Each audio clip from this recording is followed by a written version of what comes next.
Hello everyone, আসসালামু আলাইকুম। আপনারা সবাই কেমন আছেন? আপনারা দেখছেন আপনাদের পছন্দের এবং ভালোবাসার চ্যানেল বার্ডস অফ ভিলেজ। আর আজকের ভিডিওতে আপনাদেরকে যেটা দেখাবো, এখন থেকে আমার ফিঞ্চ পাখির কলোনিটা ২ ভাগে বিভক্ত হয়ে গেল। অর্থাৎ এখন থেকে আমাদের ফিঞ্চ পাখির কলোনি ২ টা। আর ফিঞ্চ পাখির কলোনি হঠাৎ ২ টা কেন করলাম, এটা নিয়ে আপনাদের সাথে আলোচনা করব। তার আগে আরেকটা কথা বলে নিই যে আপনারা যদি আমার এই চ্যানেলের নতুন ভিউয়ার হয়ে থাকেন, ইউটিউবে অবশ্যই সাবস্ক্রাইব করবেন, আর ফেসবুকে ভিডিও দেখে থাকলে অবশ্যই ফলোর বাটনটা অন করে রাখবেন এবং নতুন নতুন ভিডিও পাওয়ার জন্য নোটিফিকেশনটা চালু করে রাখবেন।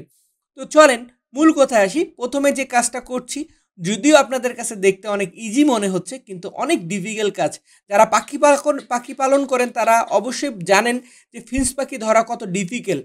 আর দেখেন আমি অস্ত্রটা কত ছোট অস্ত্র নিছি এবং একটা একটা করে ধরতে যাওয়ার পর আমার জান প্রাণ সব বের হয়ে যাচ্ছে।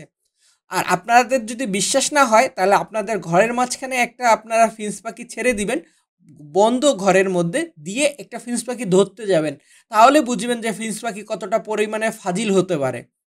যাই হোক, মূল কথায় আসি যে আমি ফিঞ্চ পাখির কলোনিটা হঠাৎ কেন ২ ভাগে ভাগ করলাম। যদিও আমার এই ১৫০০ টাকার তৈরি ফিঞ্চ পাখির কলোনিটা অনেকের পছন্দের ছিল। ২ ভাগের বিভক্ত হওয়ার কারণ হচ্ছে, আগের যে ভিডিওটা আপনারা যদি দেখে থাকেন, বলছিলাম আমার ফিঞ্চ পাখির কলোনি থেকে একদম সফলতা 0। আর আমার ভুলের কারণে এই জন্যই যে আমি এখান থেকে আলহামদুলিল্লাহ প্রায় ২০ থেকে ২৫ জোড়া ফিঞ্চ পাখি বিক্রি করে ফেলছি।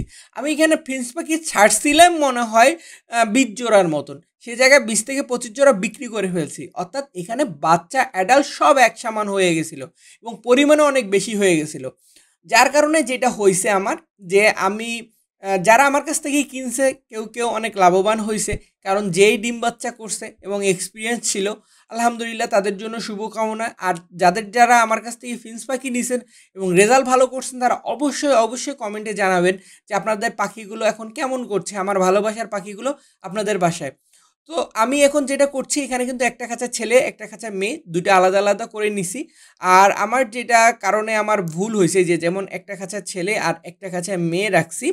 রাখার পরে আরেকটা জিনিস আপনাদেরকে বলি, যে আমার ভুলটা হচ্ছে এটাই, যে আমি এখানকার অ্যাডাল্ট পাখিগুলো বিক্রি করে দিছি। আবার এখানে অনেকগুলো আছে যেগুলো বাচ্চা নিউ অ্যাডাল্ট, সেগুলো ওখানে আছে। যাই হোক, যেটা করে ফেলছি, এটা আমার ভুল ছিল। আর এই ভুলটা আপনারা কখনোই করবেন না। কলোনি থেকে কখনোই নিউ অ্যাডাল্ট বা অ্যাডাল্ট এই টাইপের পাখি বিক্রি করতে যাবেন না, তাহলে আমার মতন প্রবলেমে পড়বেন। তো আমি এখন যে জিনিসটা করছি সেটা হচ্ছে, আমরা এখানে থেকে বক্সগুলো বের করব।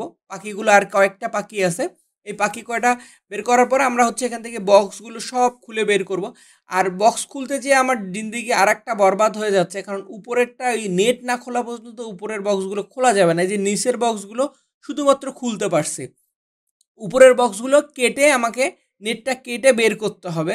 আর ওই যে ওই কলোনিটা, এই যে দেখেন আমি একদম পুরো নেট কেটে ফেলছি। হ্যাঁ, কেটে হচ্ছে এগুলোকে বের করতে হচ্ছে, তাহলে বুঝেন যে কি ডিফিকাল্ট একটা কাজ করতে হচ্ছে আমাকে। আর আরেকটা কথা বলি, যে এই যে দেখেন অনেকগুলোতে কিন্তু এই যে ডিম পারছে, ওই যে দেখেন এই যে ডিমের চিন্তা করে লাভ নাই, কারণ এখান থেকে রেজাল্ট একেবারেই 0, কোনো বাচ্চাই পাচ্ছি না ওই পাখিগুলো বিক্রি করার পর থেকে। এখন আমি যেটা করব, যেমন এই কলোনিটাতে আমার যে অ্যাডাল্ট পাখিগুলো এগুলোকে ছাড়বো। আর যেগুলো হচ্ছে নিউ অ্যাডাল্ট বা দিবে কিছুদিনের মধ্যে ডিম বাচ্চা করব, এই পাখিগুলো হচ্ছে আমি ওই কলোনিতে ছাড়বো। আর আরও একটা কথা বলি, আপনারা যারা আমার কাছ থেকে ফিঞ্চ পাখির এর আগে নিউ অ্যাডাল্ট নিছেন আলহামদুলিল্লাহ। আর যারা এখন নিতে চান, এখন আর নিউ অ্যাডাল্টের কোনো অপশন নাই, আমার কাছে নিতে গেলে বাচ্চা নিতে হবে। আর এই যে হচ্ছে সেই কলোনির যে বক্সগুলো খুলে সব পরিষ্কার করা শুরু করছি। আর এই ফিঞ্চ পাখির আরেকটা জিনিস, সেটা হচ্ছে আপনারা শুনলে অবাক হয়ে যাবেন। ফিঞ্চ পাখির কিন্তু প্রতিটা বক্সের থেকে এক ধরনের ছোট বালুদানার মতন বা বালুকণার মতন থাকে, যেগুলো অ্যাসিডের মতন একদম নাকে যদি কোনোভাবে ঢোকে, যেমন আমার মাস্কের উপর দিয়ে ঢুকছে, আমার অনেক কষ্ট হচ্ছে।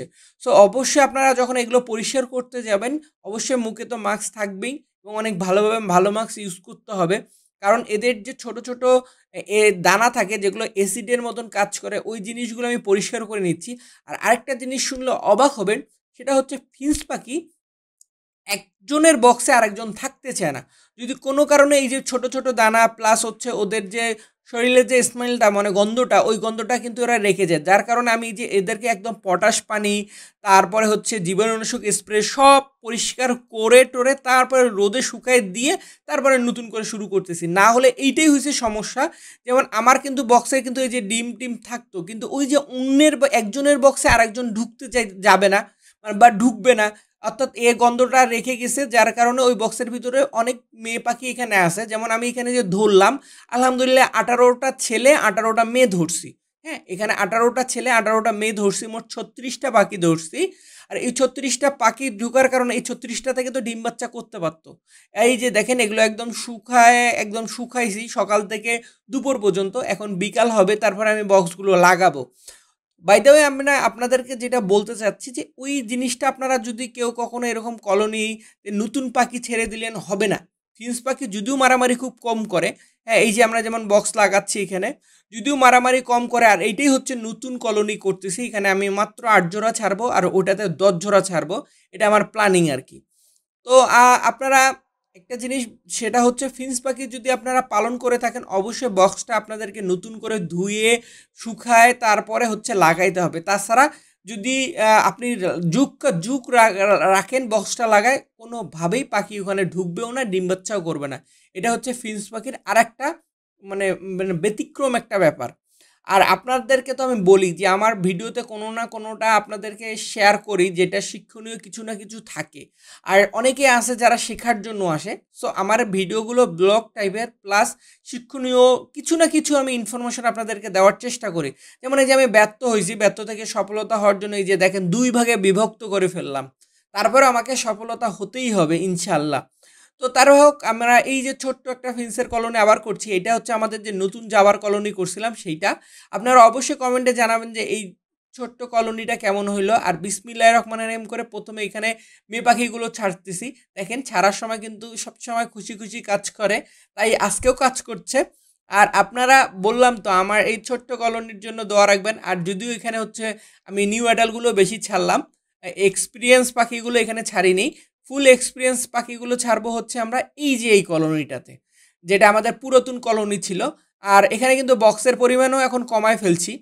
এখন কিন্তু বক্সের পরিমাণ যেটা লাগে 10টা পাখির জন্য জয়টা 20টা বক্স সেটাই দিয়ে দিছি, আর ওখানে জয়টা লাগে তয়টাই দিয়ে দিছি। যদিও স্পেসের কারণে কিছু কিছু বক্স কম দেওয়া হয়েছে, কিন্তু আলহামদুলিল্লাহ যে কয়টাই দিছি এনাফ। এখন দেখতে হবে যে এরা রেজাল্ট করে কি না। আর এখানে যেগুলো দিছি আমার বিশ্বাস যে পুরাতন কলোনিটাতে রেজাল্ট করবে। আমরা ইনশাল্লাহ এদের বক্স দখল কমপ্লিট হয়ে গেলে আমরা নেস্টিং মেটেরিয়াল দেওয়া শুরু করব।